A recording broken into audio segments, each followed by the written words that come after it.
चलिए tricky maths में आज आपको बताते हैं कि दी गई भिन्न में कौन सी भिन्न छोटी है या कौन सी बड़ी, इसको कैसे पहचानें।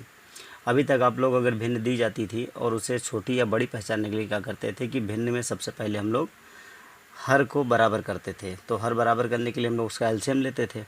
तो यहाँ पे हम आपको बताएंगे कि कुछ ऐसे भिन्न अगर दिए हों जिनमें अंश और हर का डिफरेंस सेम हो, तो ऐसे भिन्न को में छोटी और बड़ी भिन्न पहचानने के लिए हमें एलसीएम की आवश्यकता नहीं पड़ेगी। चलिए यहाँ पे देखते हैं। जैसे यहाँ पे दिया है क्वेश्चन कि 1/2 दिया है, 2/3 दिया है, 3/4 दिया है, 4/5 दिया है। अब अगर इसमें आपसे पूछा जाए कि कौन सी भिन्न बड़ी होगी कौन सी छोटी, तो यहाँ आपको क्या करना पड़ेगा, हर को बराबर करना पड़ेगा। तो हम लोग यहाँ हर को बगैर बराबर किए बताएंगे कि कौन सी भिन्न बड़ी है कौन सी छोटी है। तो उसके लिए आप ध्यान दीजिए। अगर देखिए पहले यहाँ पे अंश और हर में जो डिफरेंस दिया है वो कितना दिया है। यहाँ पे 1 और 2 में जो डिफरेंस होगा वो 1 का है, तो यहाँ पे डिफरेंस 1 का है। यहाँ पे 2 और 3 में भी डिफरेंस 1 का है, 3 और 4 में भी डिफरेंस 1 का है, 4 और 5 में भी डिफरेंस 1 का है। कहने का मतलब यदि ऐसी भिन्न दी हों जिनमें अंश और हर का डिफरेंस सेम हो, मतलब बराबर हो, तो ऐसी भिन्न में जिसका हर बड़ा होगा वो भिन्न बड़ी होगी और जिसका हर छोटा होगा वो भिन्न छोटा होगा। तो चूँकि यहाँ पे सारे ये चारों भिन्न में डिफरेंस अंश और हर का सेम दिया है, 1 दिया हुआ है, तो यहाँ पे क्या होगा कि एक अंश में अगर देखा जाए तो अंश इसका 1 दिया हुआ है सबसे छोटा, और सबसे बड़ा अंश यहाँ पे 4 दिया हुआ है। तो यहाँ पे 4/5 सबसे बड़ी भिन्न होगी और 1/2 सबसे छोटी भिन्न होगी। कहने का मतलब सबसे छोटी भिन्न इसमें क्या होगी, सबसे छोटी भिन्न जो होगी, सबसे छोटी भिन्न होगी आपकी 1/2, और सबसे बड़ी भिन्न जो होगी, सबसे बड़ी भिन्न आपकी होगी 4/5। इसी तरह इस सवाल में देखिए यहाँ पे दिया है 2 और 5, 2/5 दिया है, यहाँ 4/7 दिया है, 5/8 दिया है, 7/10। अब अगर इसमें पूछा कि सबसे बड़ी भिन्न कौन सी है या सबसे छोटी भिन्न कौन सी है, तो सबसे पहले आप डिफरेंस देखिए। यहाँ पे क्या है, 2 और 5 में डिफरेंस कितना दिया है, 3 का। यहाँ 4 और 7 भी डिफरेंस 3 का दिया है, 5 और 8 में भी डिफरेंस 3 का दिया है, 7 और 10 में भी डिफरेंस 3 का दिया है। तो यहाँ भी डिफरेंस जो है अंश और हर का सारे भिन्न में सेम दिया हुआ है, समान दिया हुआ है।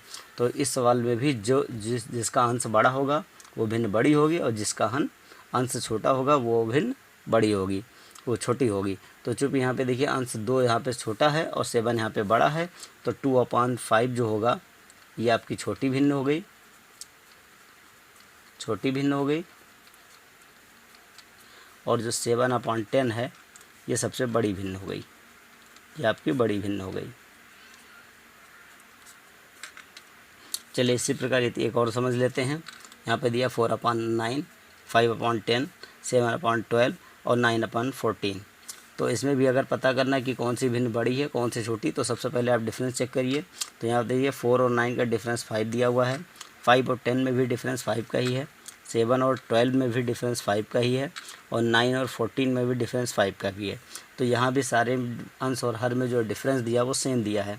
तो जब अंश और हर में ऐसे भिन्न दिए जाएँ जिसमें अंश और हर का डिफरेंस सेम हो, तो उसमें जो अंश बड़ी होगी वो भिन्न बड़ी होगी और जो अंश छोटी होगी जब वो भिन्न छोटी होगी। तो यहाँ पे 4/9 जो होगी वो छोटी भिन्न है, तो छोटी भिन्न यहाँ पे हो गई आपकी 4/9। और अगर बड़ी भिन्न की बात करें तो बड़ी भिन्न आपकी हो गई, बड़ी भिन्न आपकी हो गई 9/14।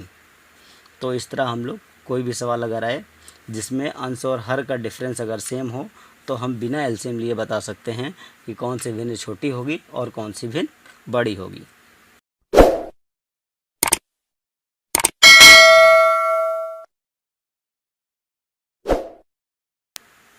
चलिए आपको कुछ बेसिक ट्रिक बताते हैं। जैसे कोई भिन्न ऐसे लिखा हो जैसे 1/2, 1/3, 1/5 और 1/7। अगर इसमें पूछता है कि कौन सी बड़ी भिन्न होगी और कौन सी सबसे छोटी भिन्न होगी, तो इसमें ध्यान रखिए कि अगर अंश सेम है, अगर सबका अंश बराबर है, तो अगर अंश बराबर होगा तो जो भी हर बड़ा होगा वो रियल में वो भिन्न सबसे छोटी होगी, और जिसका हर जो होगा वो छोटा होगा वो भिन्न जो होगी वो बड़ी होगी। कहने का मतलब है जब इस तरह का भिन्न दिया जाए कि अंश जो है सेम हो, मतलब अंश आपका सब में एक ही मतलब एक समान लिखा हो, तो ऐसे भिन्न में क्या करेंगे, जिसका हर बड़ा होगा वो छोटी भिन्न होगी और जिसका हर छोटा होगा वो बड़ी भिन्न होगी। तो कहने का मतलब यहाँ पे 1/2 जो होगा ये आपकी बड़ी भिन्न है, बड़ी भिन्न है, और जो 1/7 है वो सबसे छोटी भिन्न है, आपकी ये छोटी भिन्न है। इसी का उल्टा अगर ऐसे सवाल दे दिया जाए कि 3/2, 5/2, 7/2 और आपसे पूछ लिया जाए मान लीजिए 9/2, आपसे पूछ लीजिए इसमें कौन सी बड़ी है कौन सी छोटी, तो जब हर बराबर होगा, ध्यान से सुनिए, जब हर बराबर होगा तो अंश में जो बड़ा होगा वो बड़ी भिन्न होगी और जो छोटा होगा वो छोटी भिन्न होगी। तो यहाँ पे चूँकि अंश यहाँ पे देखिए 3 सबसे छोटा है और 9 सबसे बड़ा है, और चूँकि हर सब में सेम है तो आप कह सकते हैं 3/2 जो है वो छोटी भिन्न है, ये आपकी सबसे छोटी भिन्न हो गई, और जो 9/2 है ये आपकी बड़ी भिन्न हो गई। तो कहने का मतलब है जब आपका हर बराबर हो तो अंश में जो बड़ा होगा वो बड़ा होगा, लेकिन अगर अंश बराबर दिया हो तो हर में जो बड़ा होगा वो छोटी भिन्न होगी और हर में जो छोटा हो बड़ी भिन्न होगी। यदि ऐसे भिन्न दिए हों कि जिसके अंश और हर का डिफरेंस सेम हो तो उसमें जो अंश बड़ा होगा वो भिन्न बड़ी होगी, जो अंश छोटा होगा वो भिन्न छोटी होगी। तो इस प्रकार आप अब बता सकते हैं कि कौन सी भिन्न छोटी है कौन सी। बताते हैं आपको, यदि कोई भिन्न ऐसे दी हो, जैसे मान लीजिए 2/3 दिया हुआ और 5/7 दिया हुआ।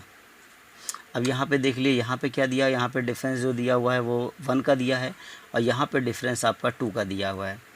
तो ऐसे भिन्न जिसमें डिफरेंस अलग अलग हो तो उसके लिए क्या करें, आपको उसमें भी अगर आपको 2 भिन्न दे दिया, पूछ लिया जाए कि ये बड़ा है ये बड़ा है, 2 भिन्न में अगर कंपेयर करने को आता है तो आप क्या करिए कि इसको पूर्णांक के रूप में कन्वर्ट कर लीजिए। कहने का मतलब इसके अंश से ऊपर मल्टीप्लाई कर दीजिए और इसको इससे मल्टीप्लाई कर दीजिए। तो जब इसका 7 से मल्टीप्लाई करेंगे तो ये 14 हो जाएगा और ये 3 का इससे मल्टीप्लाई करेंगे तो ये 15 हो जाएगा। अब ध्यान से देखिए, चूँकि ये बड़ा है तो ये वाली भिन्न आपकी बड़ी होगी और चूँकि ये मान कम है तो ये वाली भिन्न छोटी होगी।